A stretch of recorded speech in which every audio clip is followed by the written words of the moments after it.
Part 1.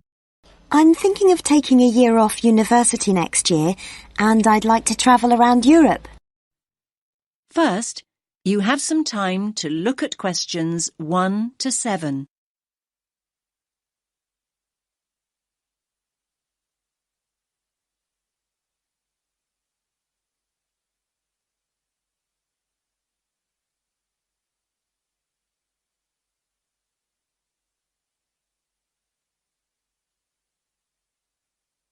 Listen carefully to the first part of the conversation and answer questions 1 to 7. Good morning. How can I help you?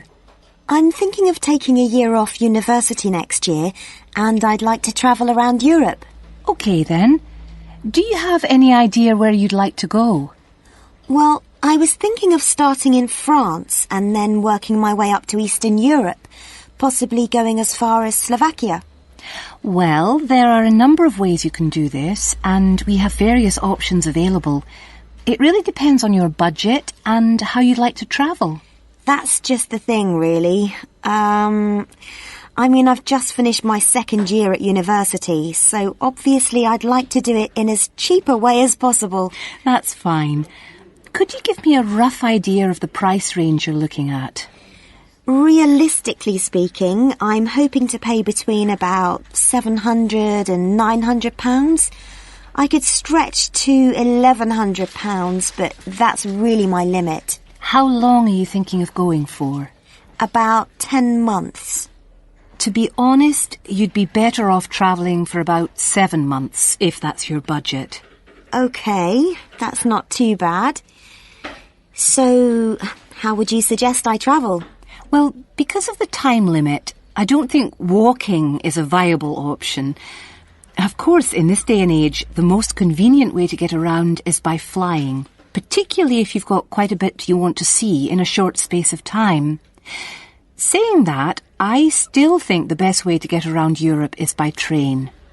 As a student, you can also get a student rail card, which means cheaper fares. That sounds brilliant.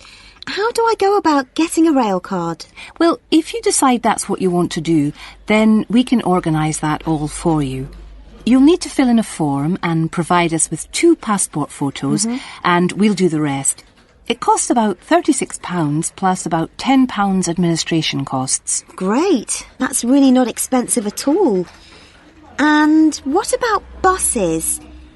I was just thinking if I decide to go to places which are a bit more remote.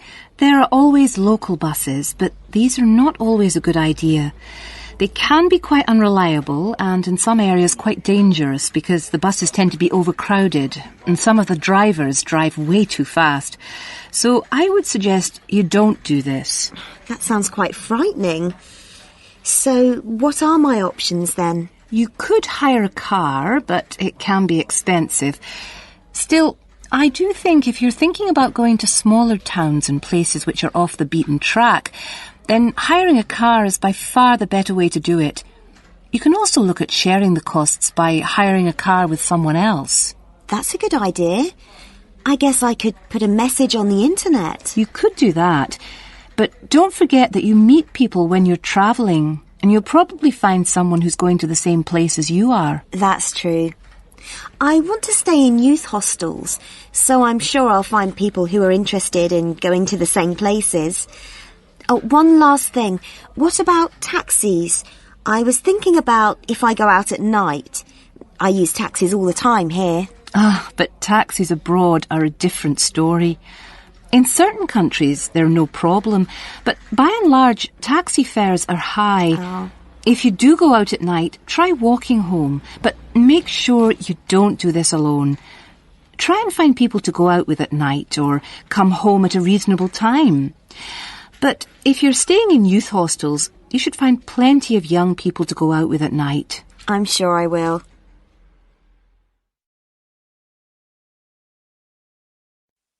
Now you have some time to look at questions 8 to 10.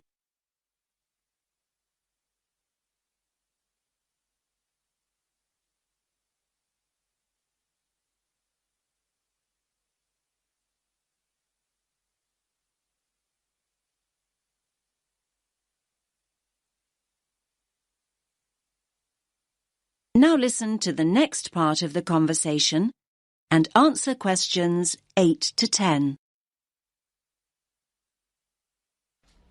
Now, have you thought about how you'd like to travel to France? Not really, no. There are basically 3 ways.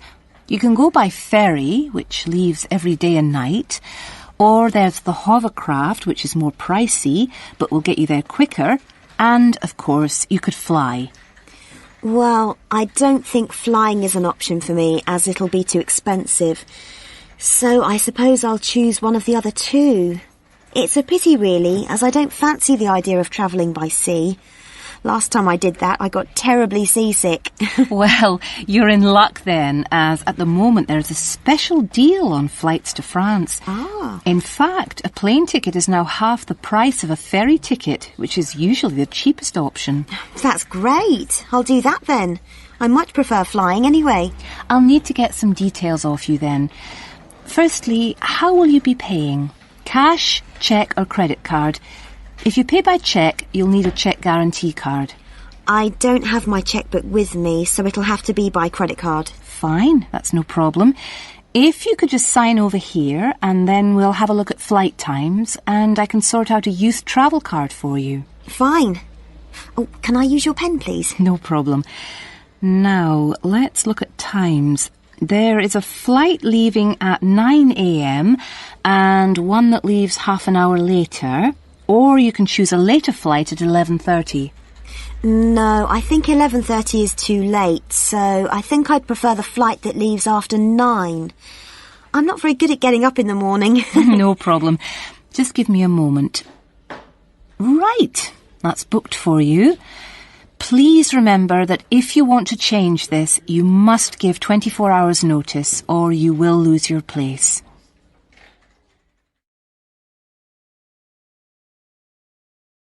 That is the end of part 1. You now have half a minute to check your answers.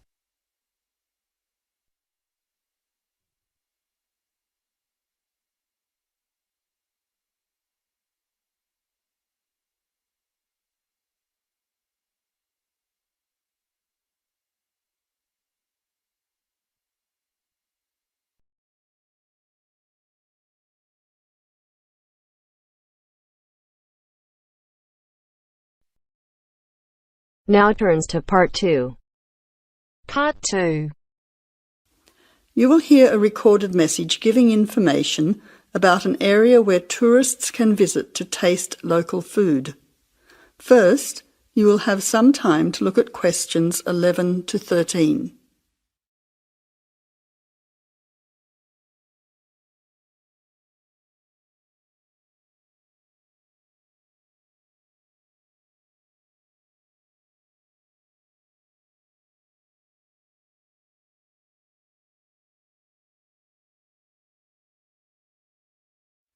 Now listen carefully to the first part of the message and answer questions 11 to 13. Welcome to the tourist information line for the Valley Food Trail. Here you will find many local food products for you to sample and buy. It is possible for you to spend as much or as little time as you want, but I suggest that you allow a full day for touring this area. Of course, there are many half-day tours available for those of you short on time. Now, it's quite a large area and stretches from Brookville to Ford Hill. For those of you unfamiliar with the area, that means that it is 10 kilometres to 35 kilometres from the city centre, or by car 15 minutes to the closest point, continuing to 55 minutes at its furthest point from the CBD. Of course, apart from food, there are many other places of interest in this area, including cafes and restaurants and galleries and studios. But I wouldn't recommend you go here to see parks and gardens. The other information lines will give you specific information related to these particular attractions. Before the final part of the message, you now have 20 seconds to look at questions 14 to 20.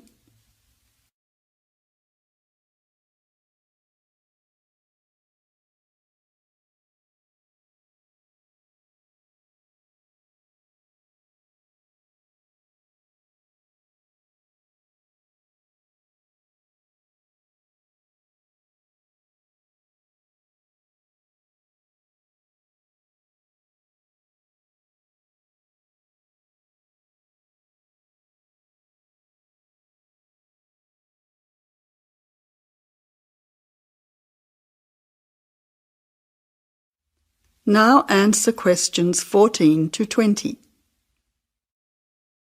But let's go back to food.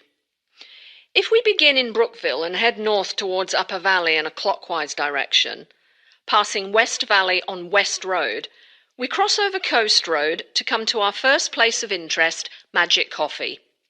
This is not to be confused with the Coffee House, situated opposite on the other side of the valley on the railway line. Magic Coffee is next to the Chocolate Company, which is on the corner. Just past the ice cream shop on the corner of John Street is the fresh produce shop. A little further north we have reached Ford Hill, where we can start our drive southwards along Great Northern Highway following the railway line. First we come to the organic market near the corner of Memorial Avenue, and then to Olive Farm opposite Olive Road.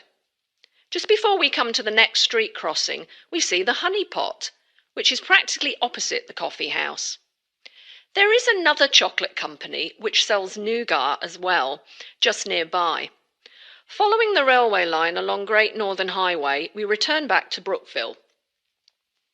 Now, as I have said previously, if you only have a few hours to spare, there are several places that you shouldn't miss. The two chocolate places make equally nice chocolate, but the factory has the added bonus of nougat, unlike the company. Of course, everyone loves ice cream, especially unusual flavours such as coffee and nougat, so the ice creamery is definitely worth a visit. And while the coffee house sells expertly made hot drinks, including hot chocolate, I think your time would be better spent sampling the many products on offer at the organic market. Well, I hope you enjoy your time visiting the Valley Food Trail and enjoy all the wonderful local foods on offer.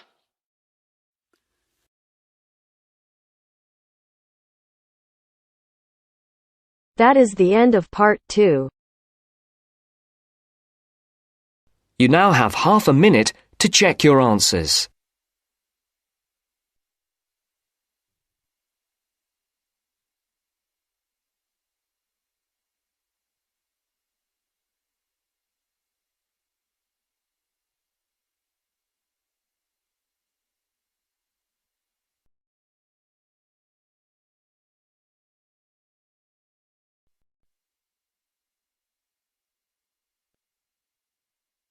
Now turns to part 3. Part 3. You will hear two students discussing the subject of rock art. First, you have some time to look at questions 21 to 27.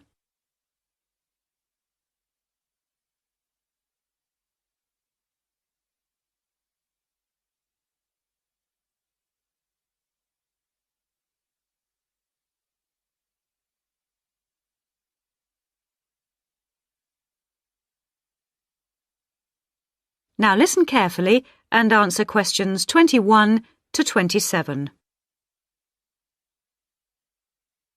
Hello, David. Oh, hi, Mia. Sorry I'm a bit late. Oh, no problem. Thanks for agreeing to help me with my assignment today. I really needed to go over it with someone. Sure. You were going to talk about European rock art, weren't you? Yes, the rock drawings in the caves of Lascaux in western France. Oh, fantastic. Over 13,000 years old, I believe. What sort of drawings are they? They're drawings of animals on the whole, but you can also find some human representations, as well as some signs. There are roughly 600 drawings at Lascaux. Really? Were they mostly pictures of bulls? Well, no, actually. The animal most depicted was the horse. Have a look at this graph. It shows the distribution of the different animals. You see, first the horse, and then, after that, a sort of prehistoric bull. Oh, OK. That's interesting, isn't it? And the third most commonly drawn creature was the stag. There were some other animals, but these are the main ones. What are the drawings like? I mean, what sort of style? Well, the bulls are depicted very figuratively. They're not very realistic. They're very big by comparison to the other drawings of people and signs.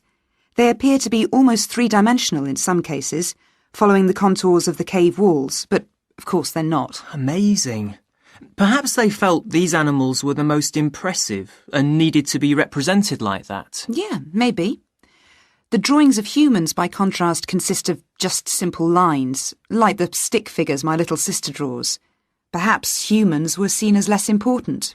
Perhaps. What about the signs? How did they draw them? There doesn't appear to be much evidence of signs, and those that have been found are usually made up of little points. Rather like Aboriginal art from Australia. Yes, something like that, but not as complex, of course. So, apart from the bulls and horses and stags, were there any other creatures depicted? In one or two chambers you do find pictures of fish, but they're quite rare. What sort of size is the cave? It must be quite large to have that many pictures. Well, it's actually a number of interlinking chambers, really. Here's a map showing where the different drawings can be found. Oh, good. Let's have a look at that. The first 20 metres inside the cave slope down very steeply to the first hall in the network. That's called the Great Hall of the Bulls. Here. OK. Then, off to the left, we have the Painted Gallery, which is about 30 metres long and is basically a continuation of this first hall. But further into the cave. Exactly. Then we find a second, lower gallery called the Lateral Passage. This opens off the aisle to the right of the Great Hall of the Bulls.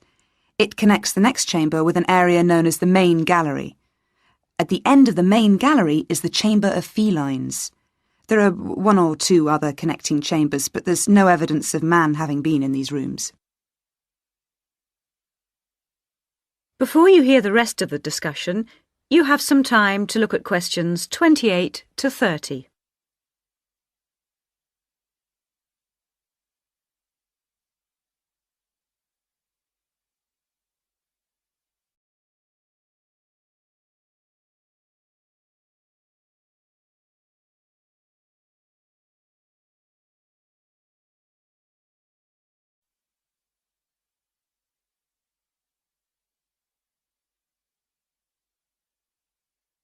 Now listen and answer questions 28 to 30.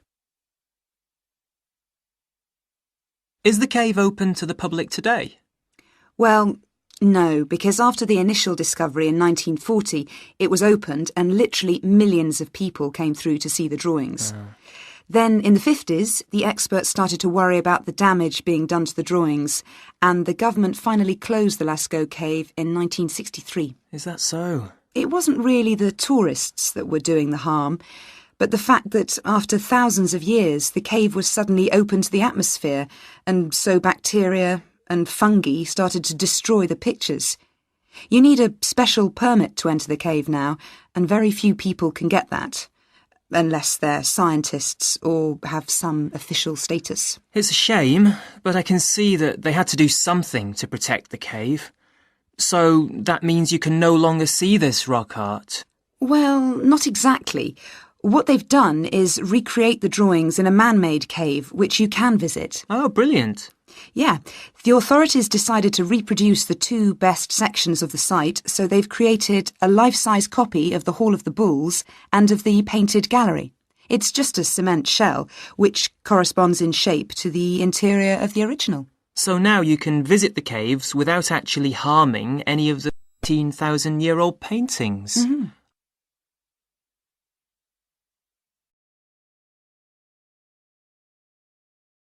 That is the end of part 3. You now have half a minute to check your answers.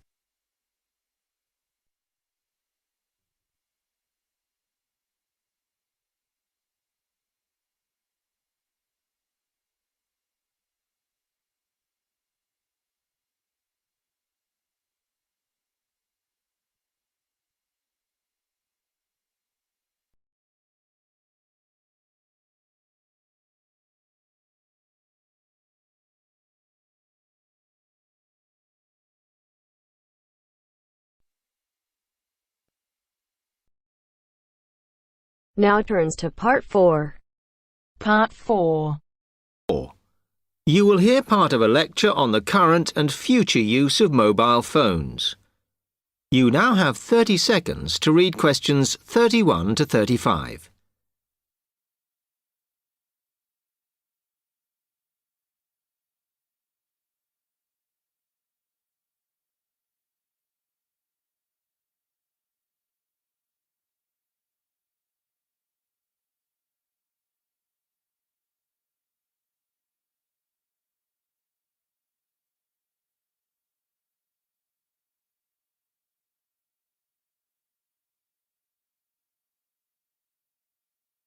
Okay, now today we're looking at changes in communication, and specifically changes that have just happened or are likely to happen in the next few years.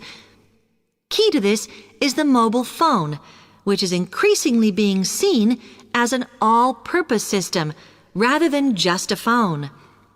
If you only use your phone for texting and making calls now, you will be amazed at how you'll be using it in the future. The technology has been developed for a range of other uses. For example, phones could be used so that if you are meeting someone and they get lost, you could send them a map of your location to help them. This will save all those complicated explanations over the phone and our poor friends or colleagues trying to drive and find out where they are at the same time. And if you get bored waiting, or if you're traveling, for example, you will soon be able to see TV news on your phone as it is actually being broadcast. This means that you won't have to miss any of your favorites if you were away for a few days. Most people have got used to texting now, and young people send pictures to each other. But what is exciting is the possibility of putting music with them before you send them. And it's not all frivolous. Phones are going to become even more critical in business and education. Some recent developments have a highly practical usage. So, for example, as lecturers, we will be able to send everybody a text to let them know if lectures have been cancelled. And the new phones could have a further use in education, as well as business, as they will enable us to go to any destination, such as when we are doing a field trip, for instance, and from there to send data directly to a computer so that we can access it when we get home. This means we will no longer be limited by what the phone can store. Additional use of a phone to speak to people. I suppose we would predict that it is mainly women who use phones as a method of contact for friends and family, but, in fact, the genders exploit this facility equally. I've spoken about the increased business usages that phones will offer, and I suppose we would associate this usage with men. The survey picked up, though, that women are often working from home or catching up with work in the evenings, so they use phones in this way as much as men do.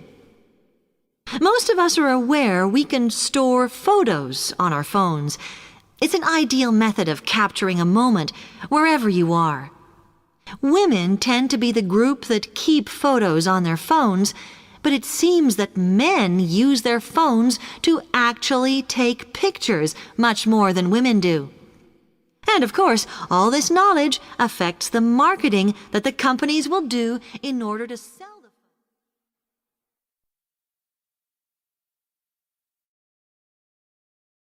That is the end of part 4.